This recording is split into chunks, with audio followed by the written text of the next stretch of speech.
50.000. Es lo que cifran los cronistas de Vale, la vale, época. vale. Ten en cuenta que también los periódicos implicados estaban interesados en magnificar la asistencia Claro, claro. a este evento que ellos habían organizado. El recorrido es el mismo que aparece en la película. Tenía su origen en Nueva York, luego pasaban a Albany, Chicago, San Francisco, Seattle, y desde ahí estaba previsto que los coches en barco llegaran a Alaska. Pero el primer coche que iba en cabeza era el americano y tuvo tantos problemas para llegar hasta Alaska por el tema de las condiciones meteorológicas que al final esa etapa fue suprimida y se siguió por mar, cruzando todo el Océano Pacífico a bordo de barcos hasta Yokohama, en Japón. De ahí cruzaron el mar de China y pasaron a tierras rusas. Tenían que atravesar parte de Manchuria, concretamente llegar a Vladivostok, luego Moscú y luego San Petersburgo. Y desde ahí llegar a Berlín y finalmente a la meta, que estaba situada, como decíamos, en París, en los Campos Elíseos. El ganador fue el coche norteamericano, el coche estadounidense, liderado por un tal George Schuster, nada que ver con el hoy entrenador del Málaga, George Schuster, que hizo la travesía, la carrera completa en 169 días, casi 6 meses. Pero no fue el primero en llegar, ojo. Ojo al dato, que decía aquel, que decía el clásico. No, porque unos días antes había llegado el coche alemán, pero... Hizo trampa. Hizo trampa.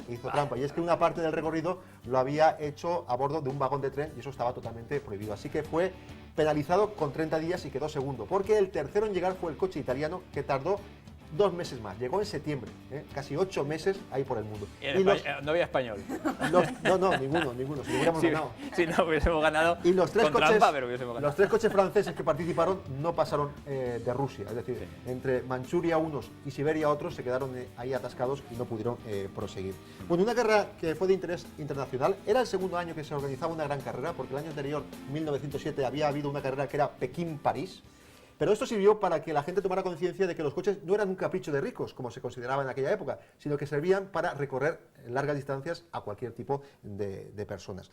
Bueno, los coches de la película fueron en gran parte diseñados específicamente para el film, ¿no? El Aníbal 8 que lleva Jack Lemmon es un coche inventado, aunque luego llevaba un motor Volkswagen, pero sí que hay algún coche original. Por ejemplo, el que lleva Natalie Wood al principio es el Stanley, que es un coche de vapor de aquella época, que además se consideraba el coche más potente del mundo, tenía 20 caballos de potencia y fue el primer coche en alcanzar la cima del monte Washington, así que tenía ese hito. Coches que hoy se pueden ver, por ejemplo, el coche, el Stanley de vapor de aquella época, se puede ver en el Museo del Motor Allentown de Pensilvania, y los coches de ficción están en el Museo Petersen del Automóvil de Los Ángeles, donde hay un montón de coches de película, así que algún día tendremos que hacer el programa desde allí, porque, hombre, rodeado de coches de película. Y alguna curiosidad más de la película, bueno, pues que el papel de Tony Curtis en principio fue ofrecido a Charlton Heston, que tenía que rodar en aquella época El Tormento y el Éxtasis. El propio director Blake Edwards tiene un pequeño cameo. La película ganó el Oscar a Mejores Efectos de Sonido, estaba nominado en otras 3 categorías, entre ellas a Mejor Canción, porque tenía una banda sonora magnífica, obra del gran Henry Mancini, compositor de Días de Vino y Rosas, Desayuno con Diamantes, Charada.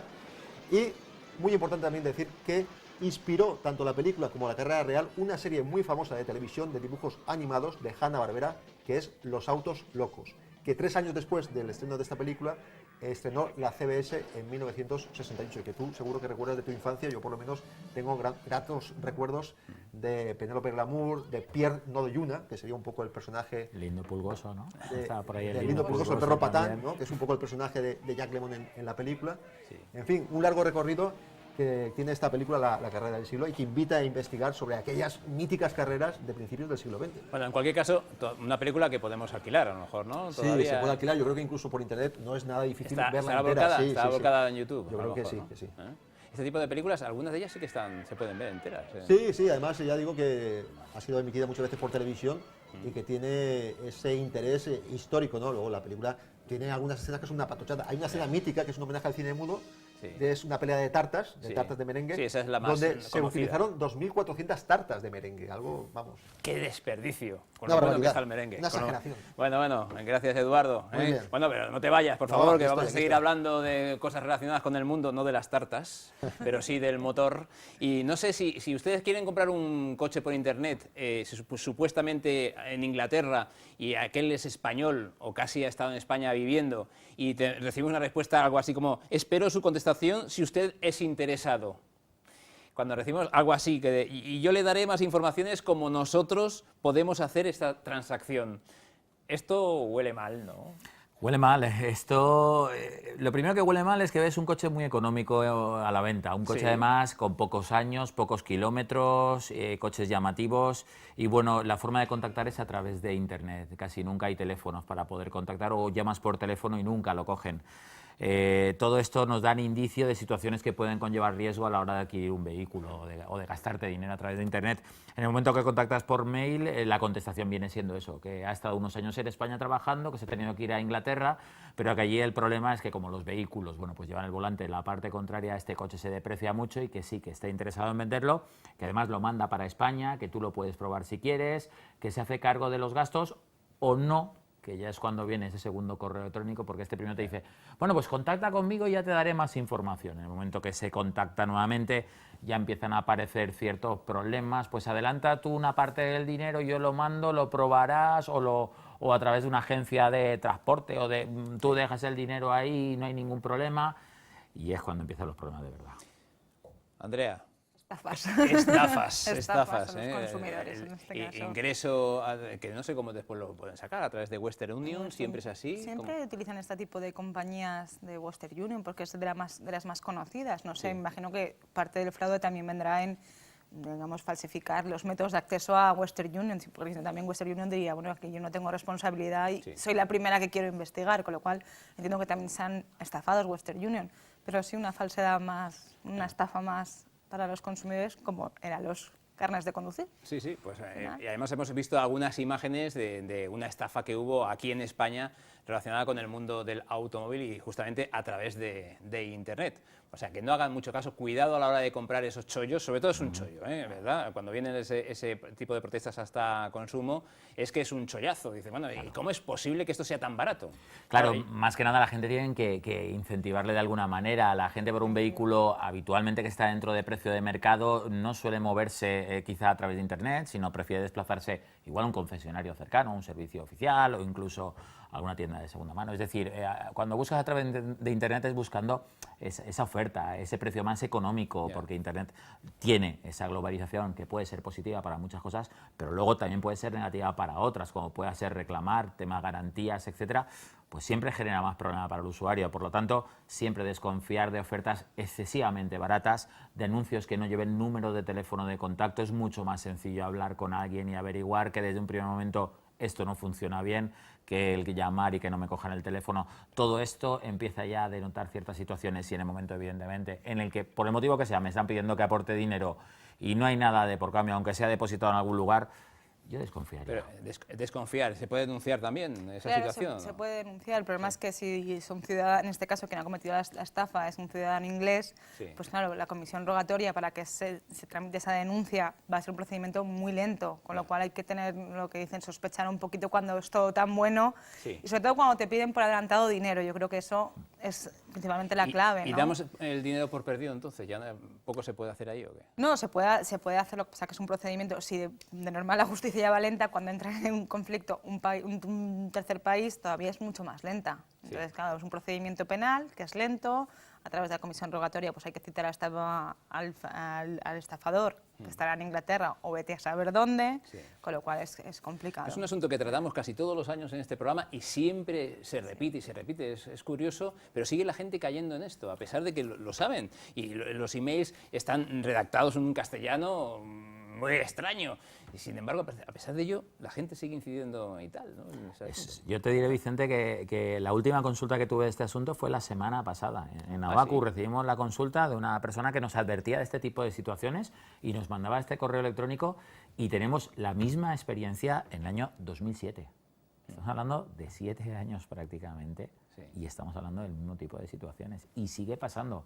Al final, no tenemos tanto que quejarnos de lo que está pasando, sino de mirarnos nosotros mismos y decir cómo es posible que tras 7 años la cantidad de información que se le da a la gente, las posibilidades que tenemos además de nuestro alcance, tan sencillo como copiar ese texto, ponerlo en un buscador o una parte del texto, el que más extraño nos resulta, lo pones en un buscador y automáticamente te van a salir 1000 referencias diciendo de me han estafado, no sé qué, no sé cuál. A través de Google ponemos acabo de ver su mensaje, inmediatamente. Exacto. Yo creo que hoy en día ya no es tanto decir cómo es posible que suceda esto, sino cómo es posible que alguien que alguien Traga. acceda a este tipo de situaciones y caiga, entre comillas. Y ojo, muchos vienen a reclamar, pero es que otros, cuando han caído y se dan cuenta del error, ni tan siquiera reclaman. Por vergüenza, quizás. Dice, bueno, me da vergüenza de reconocer mi error, ¿no? Pues quien no tuvo la más mínima vergüenza es un conductor gallego que, atención, casi está en el Guinness de los récords de alcoholemia.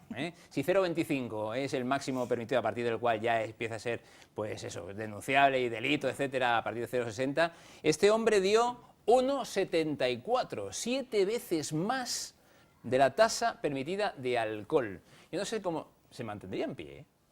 Eso que habría que ver, el atestado habría que leerlo, ¿no? Sí. A ver qué es lo que ponía en manifestaciones la policía local, la Guardia Civil, porque vamos, la tasa es excesiva. Excesiva, pero atención porque justamente pasaba a este hombre algo todavía más curioso. Tenía ya el carnet de conducir retirado hasta el 2025, según dicen. O sea, Casi nada, que delito claro, más delito más delito. más delito, sí, sumamos. Supongo que ingreso en prisión directo. Hombre, entiendo que por la tasa de alcoholemia, lo que lleva ya implícita esa tasa de alcoholemia, el desprecio total por la vida y encima de reincidencia, vamos, blanco y en botella, no sé. Ya. Claro. Igual cuando le preguntaron, le pidieron el carnet, diría, pues no sé, un compañero suyo me lo quitó hace algunos meses, me lo van a perder, entre tanto pedírmelo y quitármelo, me lo van a perder. Es que sí que es cierto que se observan estas conductas muchísima reincidencia, es decir, cuando una persona va sin el carnet, es que luego sigue delinquiendo, me da igual que sea por exceso de velocidad, por... Sí. Es como un denominador en la reincidencia. Cuando estamos terminando, no sé si han visto ustedes estas imágenes, han circulado por YouTube, han circulado por Internet, son imágenes de hace pocas semanas, una abuela y su nieto que son atropellados literalmente en China. Fíjense, habéis tenido la oportunidad, supongo, nuestros invitados de verlas, pasa, como digo, por encima incluso de la cabeza del pequeño, y el pequeño, no sé, se incorpora rapidísimo para atender a su abuela, a pesar de que el vehículo ha pasado por encima de su cabeza. Es increíble, cuando ves estas imágenes no te lo crees, pero es cierto que... Y son muchísimas las imágenes que ves que te llaman la atención, pero esta es espectacular. Que a veces pasa como dos veces, ¿no? Al principio y luego después. El crío es que es automático, es como si no le hubiera ni rozado prácticamente.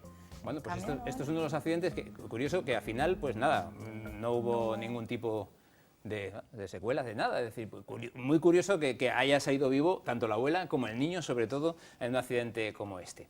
Bueno, se nos quedan algunos asuntos en el tintero. Los guardias civiles, por ejemplo, no van a poder hablar por el móvil. Se lo han prohibido a través de una circular de la DGT. También hay cosas de novedades en el mundo de lo que es el reglamento de circulación, novedades que contaremos ya la próxima semana. Gracias, don Julián Tío, A vosotros. hombre de Abacu, de consumo, por darnos todos estos buenos consejos. Y vamos a ver si... De motor no hay muchas quejas, en líneas generales en Abacu, ¿verdad? No, en el top 10 de las reclamaciones el motor estaba por abajo, o sea que va bien. Primero aquí en los bancos. Los bancos, las telecomunicaciones, los suministros eléctricos se nos llevan la palma. Suministros eléctricos también. También, Vale. también. Bueno, pues nada, los bancos los primeros, entonces. Los bancos ahí arriba tirando. De cada 10 personas, 4 que vienen a quejarse ya de bancos. De bancos. Bueno, bancos, las telefónicas, etcétera. Gracias, Julián. A vosotros. Gracias también, por supuesto, a Andrea Peirón, nuestra abogada, jurista experta en Derecho de Circulación. A vosotros, Gracias un placer. por todo y, por supuesto, a nuestro crítico cinematográfico de este espacio, que es Eduardo Casanova. Eduardo, gracias. Te esperamos dentro de unas semanas, con otra película. Vuelvo. Otra película, ¿eh? No falles. Bueno, amigos, como digo, esta semana tenemos a Héctor Barberá y también el mundo de la motocicleta aquí en Luz de Cruce.